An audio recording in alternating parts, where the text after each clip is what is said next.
Assalamualaikum warahmatullahi wabarakatuh. Jumpa lagi dengan Mukhtar Latif Wisdom, channel yang smart dan wise.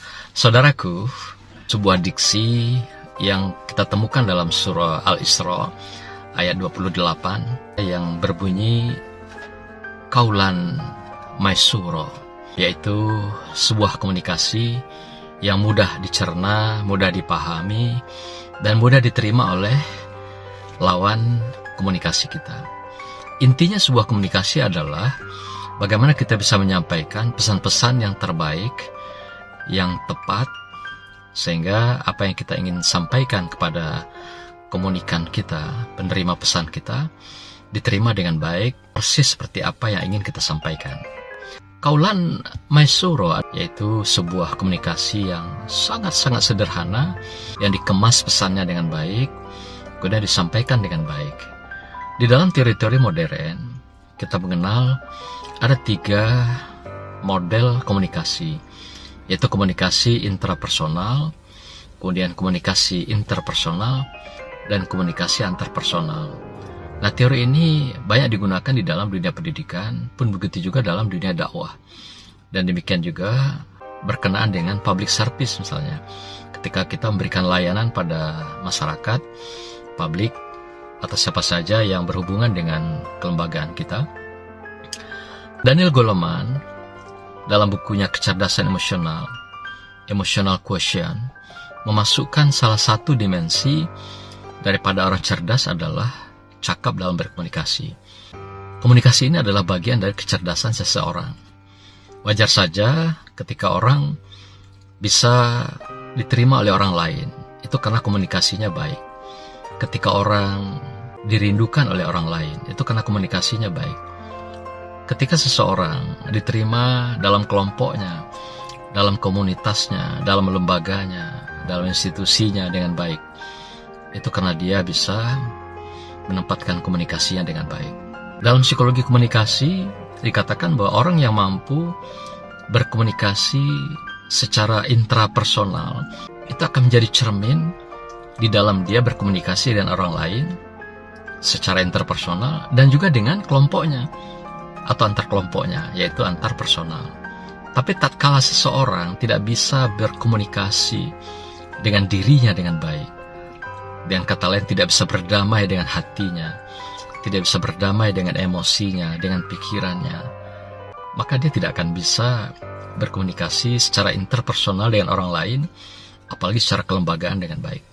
Maka itu sering kita menemukan orang-orang ketika dia bicara selalu melukai dan menyakitkan orang lain. Ketika dia berbicara, kalau tidak membuat orang tersinggung, dia tidak merasa puas. Ketika dia berbicara, kalau tidak menyampaikan emosi-emosi kemarahannya, seperti dia punya sebuah split personality, pribadi yang pecah, yang dibawa di dalam diri pribadinya, kemudian dilampiaskan kepada orang lain.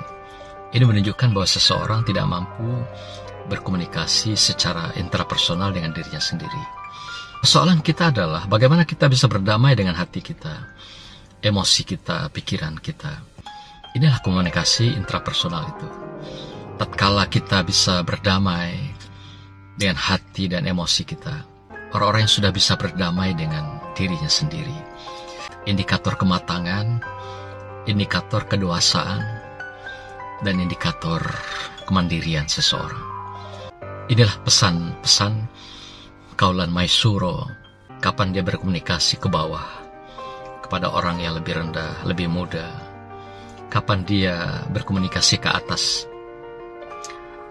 kepada orang yang lebih tua, lebih senior, yang dihormati. Kapan dia berbicara, berkomunikasi dengan teman sejawat, yang tentu saja penuh dengan equality, kebersamaan, dan komunikatif. Saudara, mari kita jaga lisan kita, hati kita, dan pikiran kita, agar dalam berkomunikasi betul-betul kita miliki, yaitu Qaulan Maysura, komunikasi yang mudah dipahami, yang mudah dicerna, mudah disampaikan. Yang tentu saja komunikasi ini pesannya adalah objektif dan juga indah, tidak melukai siapapun, tidak menyakitkan siapapun, dan tidak menimbulkan konflik, fitnah, dan adu domba terhadap siapapun. Inilah kaulan maisura. Barakallah, semoga kita tetap diberikan barokah di sepanjang hayat kita. Mari kita tampilkan kecerdasan diri dengan skill, dengan kecakapan berkomunikasi di dalam kehidupan kita sehari-hari sampai akhir daripada kehidupan kita. Barakallah. Wassalamualaikum warahmatullahi wabarakatuh. Salam virtual.